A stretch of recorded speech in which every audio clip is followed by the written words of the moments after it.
Hi ನಮಸ್ಕಾರ ಎಲ್ಲರಿಗೂ. ಹೇಗಿದ್ದೀರಾ ಎಲ್ಲರೂ? ಐ ಹೋಪ್ ನೀವೆಲ್ಲ ಚೆನ್ನಾಗಿದ್ದೀರಾ ಅಂತ ಅಂದ್ಕೊಂಡಿದ್ದೀನಿ. ಇವತ್ತು ನನ್ನ ಮಗಳು ಮಾಡಿದ ಕೆಲಸಕ್ಕೆ ನಾನು ಎಲ್ಲೋ ಹೋಗಿದ್ದವಳು ಓಡಿ ಬಂದೆ. ಇವಳು ಎಂಥ ಕೆಲಸ ಮಾಡಿದ್ದಾಳೆ ಅಂತ ಅಂದರೆ, ಮನೆಯಲ್ಲಿ ಸಿಲಿಂಡ್ರು ಸ್ವಲ್ಪ ಸ್ವಲ್ಪ ಸ್ಮೆಲ್ ಬರ್ತಾಯಿತ್ತು. ಹೊಸ ಮನೆ ಅಲ್ವಾ, ಕೆಳಗಡೆ ಸಿಲಿಂಡ್ರಿದೆ, ಮೇಲ್ಗಡೆಗೆ ಕಲೆಕ್ಷನ್ ಹಂಗೆ ತೊಗೊಂಡಿದ್ದೀವಿ. ಪೈಪು ಗೋಡೆಯಿಂದ ಕೊರೆದು ಕೊಟ್ಟಿರೋ ಅಂಥದ್ದು. ಇವಳೇನು ಮಾಡಿದ್ಲು, ನಾನು ಹೊರಗಡೆ ಹೋಗಿದ್ದೆ, ಫೋನ್ ಮಾಡಿದ್ಲು, ಅಮ್ಮ ಗ್ಯಾಸ್ ಸ್ಮೆಲ್ ಬರ್ತಾಯಿದೆ, ಬೇಗ ಬನ್ನಿರಿ, ಅದು ಸೌಂಡ್ ಬೇರೆ ಬರ್ತಾಯಿದೆ ಅಂತ ಅಂದ್ಲು. ನನಗೆ ಭಯ ಆಯಿತು. ಸರಿ, ಮೊನ್ನೆ ಒಂದು ಸತಿ ಹೊಸ್ದಾಗಿ ಒಂದು ವಾರದ ಹಿಂದೆ ಎಲ್ಲ ಚೆಕ್ ಮಾಡಿಸಿದ್ದೆ, ಸಿಲಿಂಡ್ರು ಒಂಥರ ಸ್ಮೆಲ್ ಬರ್ತೈತೆ ಅಂತ. ಬಂದು ಅವರೇನೇ ಸೊ ಅದೇನೋ ಏನು ಹಾಕಿದ್ರು ಅದಕ್ಕೆ, ಶಾಂಪೂ ಎಲ್ಲ ಹಾಕ್ಬಿಟ್ಟು ಬಬಲ್ಸು ಎಲ್ಲ ಬಂದರೆ ಅದು ಮಿಸ್ಟೇಕ್ ಇರುತ್ತೆ. ಬಬಲ್ಸ್ ಬಂದರೆ ಗ್ಯಾಸ್ ಲೀಕ್ ಆಗ್ತೈತೆ ಅಂತ. ಬಬಲ್ಸ್ ಬರ್ತಾ ಇಲ್ಲ ಅಂದರೆ ಗ್ಯಾಸ್ದೇನು ತೊಂದರೆ ಇಲ್ಲ, ನಿಮ್ಮ ತಲೆಯಿಂದ ಅದನ್ನು ತೆಗ್ದಾಕಿ ಅಂತ ಅಂದರು. ಸರಿ ಆಯಿತು ಅಂತ ಸುಮ್ಮನೆ ಆದೆ.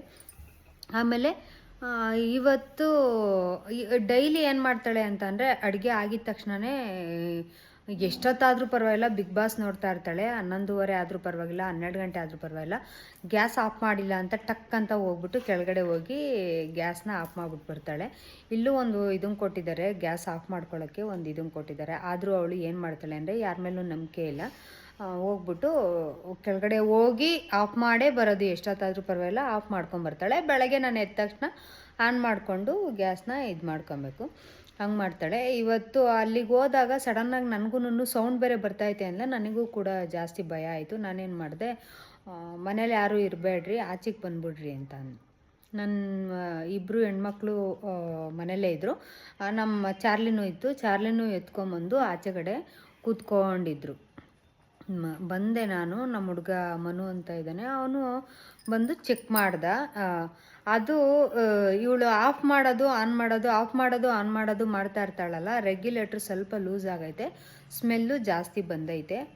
ಅದಕ್ಕೆ ಇವಳು ಸಿಕ್ಕಾಪಟ್ಟೆ ಭಯ ಬೀಳಿಸ್ಬಿಟ್ಟು, ನಾವು ಫಸ್ಟೇ ಇವ್ರ ವಿಚಾರದಲ್ಲಿ ಫಸ್ಟೇ ಒಂದು ಸ್ವಲ್ಪ ಜಾಸ್ತಿ ನರ್ವಸ್ ಆಗ್ಬಿಡ್ತೀನಿ. ಅದರಲ್ಲಿ ಗ್ಯಾಸ್ ಬೇರೆ ಅಲ್ಲಿ ಇಲ್ಲಿ ಆ ಥರ ಈ ಥರ ಅಂತ ಹೇಳ್ತಾ ಇರ್ತಾರೆ, ಹಂಗಾಗಿ ಭಯ ಜಾಸ್ತಿ ಬಿದ್ದೆ ನಾನು. ಆಮೇಲೆ ನಮ್ಮ ಹುಡುಗ ಆಮೇಲೆ ಸರಿಗೆ ಅದನ್ನು ಇದು ಸ್ವಲ್ಪ ಲೂಸ್ ಆಗೈತೆ ಅಂತ ಹೇಳ್ಬಿಟ್ಟು ಸರಿಯಾಗಿ ಇದು ಮಾಡ್ದೆ. ನಾನು ಹಂಗೂ ಗ್ಯಾಸ್ನವ್ರನ್ನ ಯಾರನ್ನಾರು ಪರಿಚಯ ಇದ್ದರೆ ಕರೆದು ಒಂದು ಸತಿ ತೋರಿಸೋಣ ಅಂದ್ಕೊಂಡೆ. ಆಮೇಲೆ ಒಂದು ಸತಿ ನೋಡೋಣ ಅಂದ್ಬಿಟ್ಟು ಟ್ರೈ ಮಾಡಿದ್ರೆ ಅದು ಸ್ವಲ್ಪ ಅಲ್ಲಿ ಇದಾಗಿತ್ತು ಅಷ್ಟೇ, ಏನೂ ಪ್ರಾಬ್ಲಮ್ ಇಲ್ಲ ಅಂತಂದ. ನಾನು ಅದೇ ಹೇಳ್ತಾ ಇದ್ದೆ, ಇವು ಯಾವಾಗಲೂ ಏನು ಮಾಡ್ತಾರೆ ಅಂತ ಅಂದರೆ, ನಾನು ಸ್ವಲ್ಪ ಮಕ್ಕಳು ವಿಚಾರದಲ್ಲಿ ಸ್ವಲ್ಪ ಜಾಸ್ತಿ ಪುಕ್ಲು ಥರ ಇದು ಮಾಡ್ತೀನಿ. ಹೋಗ್ತಾ ಇರ್ತಾರೆ, ನನಗೆ ಗಾಡೀಲಿ ಹೋಗೋದು ಇಷ್ಟ ಆಗಲ್ಲ. ಆಮೇಲೆ ಜಾಸ್ತಿ ಅಲ್ಲಿ ಇಲ್ಲಿ ಓಡಾಡ್ತಾ ಇರ್ತಾರೆ, ಬಸ್ಸಲ್ಲೆಲ್ಲ ಓಡಾಡಿದ್ರೆ ಅದು ಸ್ವಲ್ಪ ಇಷ್ಟ ಆಗಲ್ಲ. ನಾನು ಜೊತೆಯಲ್ಲೇ ಕರ್ಕೊಂಡು ಹೋಗ್ಬೇಕು, ಜೊತೆಯಲ್ಲೇ ಮಾಡಬೇಕು. ಈ ಥರ ಸ್ವಲ್ಪ ನಾನು ಮಕ್ಕಳು ವಿಚಾರದಲ್ಲಿ ಸ್ವಲ್ಪ ಕೇರ್ ತೊಗೊಳ್ಳೋದು ಜಾಸ್ತಿ. ಹಾಗಾಗಿ ಇವರು ನಾನು ಪುಕ್ಲಿ ಅಂತ ಅಂದರೆ, ಇವರು ನನ್ನೇ ಪುಕ್ಲುತನ ಮಾಡಿ ಮಾಡಿ ಮಾಡಿ ಹೆದರಿಸ್ಬಿಟ್ಟು ಇದು ಮಾಡ್ತಾರೆ. ಇವತ್ತು ಇವರು ಇದು ಮಾಡಿರೋದಕ್ಕೆ ನನ್ನೇ ಚೆನ್ನಾಗಿ ಅಕ್ಕ ತಂಗಿದ್ದೀರಿ ಇಬ್ಬರು ಸೇರಿಕೊಂಡು ನನಗೆ ಹೇಳ್ತಾಯಿದ್ರು, ಅಮ್ಮ ಇಷ್ಟೊಂದು ಸ್ಮೆಲ್ ಬರ್ತಾಯಿದ್ರು ನೋಡ್ರಿ ಹೆಂಗೆ ಕೂತ್ಕೊಂಡು, ಸೋಮವಾರ ಎಕ್ಸಾಮ್ ಇವಳಿಗೆ, ನೋಡ್ರಿ ಹೆಂಗೆ ಕೂತ್ಕೊಂಡು ನಾಟಕ ಮಾಡ್ತಾವಳೆ ಇಲ್ಲಿ ಕೂತ್ಕೊಂಡು ಅಂದರೆ, ಅಷ್ಟು ನಾಟಕ ಮಾಡ್ತಾವಳೆ ಇಲ್ಲಿ ಕೂತ್ಕೊಂಡು ನೋಡ್ರಿ. ಅವಳು ರಾತ್ರಿ ಹೊತ್ತು ಹೋಗು ರೂಮಲ್ಲಿ ಮಲ್ಕೊ ಅಂದರೆ, ಸೋಫಾ ಮೇಲೆ ಆಗ್ಬೇಕ್ರಿ, ಮಲ್ಕೊಳಕ್ಕಂತೂ ಇಲ್ಲೇ ಆಗಬೇಕು. ಅದು ಅಕ್ಕ ತಂಗಿದ್ದೀರಿ ಇಬ್ಬರು ಮಾತಾಡ್ಕೊಂಡ್ಬಿಡ್ತಾರೆ. ಈ ತಲೆಗೆ ಎಣ್ಣೆ ಹಾಕ್ದಾಗ ಸೋಫಾ ಮೇಲೆ ಮಲ್ಗೋದು ಬೇಡ, ತಲೆಗೆ ನಾನು ತಲೆಗೆ ಸ್ನಾನ ಮಾಡಿಬಿಡ್ತೀನಿ. ತಲೆಗೆ ಸ್ನಾನ ಮಾಡಿದ್ರೆ ಕೂದಲೆಲ್ಲ ಏನು ಗಲೀಜಾಗಿರಲ್ವಲ್ಲ, ಎಣ್ಣೆ ಎಲ್ಲ ಆಗಿರಲ್ಲ, ಸೋಫಾ ಮೇಲೆ ಮಲಗ್ಬೋದು ಅಂತ ಇಬ್ಬರು ಫಿಕ್ಸ್ ಆಗಿಬಿಟ್ಟಿರ್ತಾರೆ. ನೀನು ತಲೆಗೆ ಸ್ನಾನ ಮಾಡ್ತೀಯ, ನಾನು ತಲೆಗೆ ಸ್ನಾನ ಮಾಡ್ತೀನ, ನೀನು ಸೋಫಾ ಮೇಲೆ ಮಲಗ್ತೀಯ, ನಾನು ಸೋಫಾ ಮೇಲೆ ಮಲ್ಕೊಳ್ಳೋದ ಅಂತ ಇಬ್ಬರು ಪೈಪೋಟಿ ಮೇಲೆ ಮಲ್ಕೊತಾ ಇರ್ತಾರೆ. ಇನ್ನೇನು ಇವನ್ನಂತೂ ಮಲಗಿಸಿದ್ರೆ ಇವನು 7 ಕಣ್ಗೆ ಒದ್ಲಾಡಿ ಕೆಳಗಡೆ ಬಿದ್ದಿರ್ತಾನೆ ಅಷ್ಟೇನೆ. ಅದಕ್ಕೆ ಇವನ್ನಂತೂ ಮಲಗ್ಸೋಕ್ಕೋಗಲ್ಲ. ಈ ವಿಚಾರ ಏನಕ್ಕಪ್ಪ ಹೇಳಿದೆ ಅಂತ ಅಂದರೆ, ಅಕಸ್ಮಾತ್ ಈ ಥರ ಗ್ಯಾಸು ಲೀಕ್ ಆಗ್ತೈತೆ ಹಾಗೆ ಹಿಂಗೆ ಅಂತ ಏನಾದರೂ ಸಪೋಸ್ ನಿಮ್ಮ ಮನೇಲಿ ಏನಾದರೂ ಆಯಿತು ಅಂದರೆ ಯಾರನ್ನಾರು ಕರ್ಕೊಂಬಂದು ಚೆಕ್ ಮಾಡಿಸ್ಕೊಳ್ಳಿ. ನೋಡ್ರಿ ಇವರು ಫೈರ್ ಇಂಜಿನ್ ಬೇರೆ ಕರೆಸ್ಬೇಕಾಯ್ತಂತೆ ಇವತ್ತು. ಫೈರ್ ಇಂಜಿನ್ನ ಕರೆಸಿ ತೋರ್ಸೋಣ ಅಮ್ಮ, ನೀವು ಇನ್ನೂ ಬರೋದು ಲೇಟ್ ಆಗಿದ್ದಿದ್ರೆ ನಾನು ಫೈರ್ ಇಂಜಿನ್ಗೆ ಫೋನ್ ಮಾಡಿಬಿಡ್ತಿದ್ದೆ ಅಂತ ಅಂದ್ಲು. ಅವ್ರು ಬಂದು ಮಕ್ ಉಗಿದ್ಬಿಟ್ಟು ಹೋಗಿರೋರು.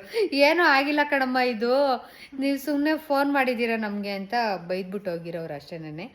ಆ ಥರ ಎಲ್ಲ ಅಕಸ್ಮಾತ್ ಏನಾದ್ರು ಆಯಿತು ಅಂದರೆ ಫೈರ್ ಇಂಜಿನ್ಗಂತೂ ಫೋನ್ ಮಾಡೋಕ್ಕೆ ಹೋಗ್ಬೇಡ್ರಿ ಇವಳು ಮಾತು ಕಟ್ಕೊಂಡು. ಫಸ್ಟು ಗ್ಯಾಸು ಸ್ವಲ್ಪ ಕರೆಕ್ಟಾಗಿ ಹಾಕಿದ್ದೀರಾ ಇಲ್ವಾ ಅಂತ ನೋಡಿ. ಆಮೇಲೆ ಅದರದ್ದೇ ಆದಂಥ ರೂಲ್ಸ್ಗಳು ಏನೇನೋ ಇರುತ್ತೆ, ಆಫ್ ಮಾಡೋದು ಅವೆಲ್ಲ ಇರುತ್ತೆ, ಮಾಡಿಬಿಟ್ಟು ಸ್ವಿಚ್ಚು ಏನಿರುತ್ತೆ, ಆಮೇಲೆ ಬೆಂಕಿ ಕಡ್ಡಿಗಿರೋದು ಈ ಥರ ಎಲ್ಲ ನೀವು ಆ ಥರ ಎಲ್ಲ ಆನ್ ಮಾಡೋಕ್ಕೆ ಹೋಗಬೇಡಿ, ಹಚ್ಚಕ್ಕೆ ಹೋಗಬೇಡಿ, ಆದಷ್ಟು ಸೇಫಾಗಿರಿ ಅಂತ ಹೇಳ್ದೆ. ಏನು ಅಕಸ್ಮಾತಾಗಿ ಕೆಲವೊಂದು ಇದರಲ್ಲಿ ಬ್ಲಾಸ್ಟ್ ಆಗಿರ್ತವೆ ಗ್ಯಾಸ್ಗಳು, ಈ ನಡುವೆ ತುಂಬ ನಡೀತಾ ಇರೋವಂಥವು ಇವು. ಆದಷ್ಟು ಹುಷಾರಾಗಿರಿ. ಸ್ಮೆಲ್ ಬರ್ತೈತೆ ಅಂತ ಅಂದ್ಕೊಂಡ್ರೆ ಫಸ್ಟು ಹೋಗಿ ಸಿಲಿಂಡ್ರ್ ಹತ್ರ ಆಫ್ ಮಾಡಿ, ಮನೆಯಿಂದ ಒಳಗಡೆ ಯಾರಾದರೂ ಇದ್ದರೆ ಆಚೆಗೆ ಹೋಗಿ ಫಸ್ಟು ಯಾರಿಗಾದ್ರೂ ಪರಿಚಯ ಇದ್ದರೆ ಅವ್ರನ್ನ ಸ್ವಲ್ಪ ಏನಾದರೂ ಪ್ರಾಬ್ಲಮ್ ಆಗೈತಾ ಅಂತ ಕೇಳಿ ಅದನ್ನು ಚೆಕ್ ಮಾಡಿಸ್ಕೊಂಡು ಆಮೇಲೆ ಮನೆ ಒಳಗಡೆ ಹೋಗಿ, ಇಲ್ಲಾಂದರೆ ಸುಮ್ಮನೆ ಅನ್ನೆಸೆಸರಿ ರಿಸ್ಕನ್ನ ನಾವೇ ತೊಗೊಳಂಗಾಗುತ್ತೆ ಅಂತ ಹೇಳ್ತಾ ಈ ವಿಡಿಯೋನ ಇಲ್ಲಿಗೆ ಮುಗಿಸ್ತಾ ಇದ್ದೀನಿ. ಇವಳು ಮಾಡಿದ್ದು ಕೆಲಸಕ್ಕೆ ನಾನಿವತ್ತು ಅಷ್ಟೊಂದು ಭಯ ಬಿದ್ದು ಎಲ್ಲೋ ಹೋಗಿದ್ದವಳು ವಾಪಸ್ಸು ಮನೆಗೆ ಬರಂಗಾಯಿತು ಇವಳಿಂದ ಅಂತ ಹೇಳ್ತಾ ವಿಡಿಯೋನ ಇಲ್ಲಿಗೆ ಎಂಡ್ ಮಾಡ್ತಾಯಿದ್ದೀನಿ. ಹಾಗೆ ಮುಂದಿನ ಹೊಸ ವಿಡಿಯೋದೊಂದಿಗೆ ಸಿಗ್ತೀನಿ. ಅಲ್ಲಿವರೆಗೂ ನಿಮಗೆಲ್ಲ ಟೇಕ್ ಕೇರ್, ಬಾಯ್.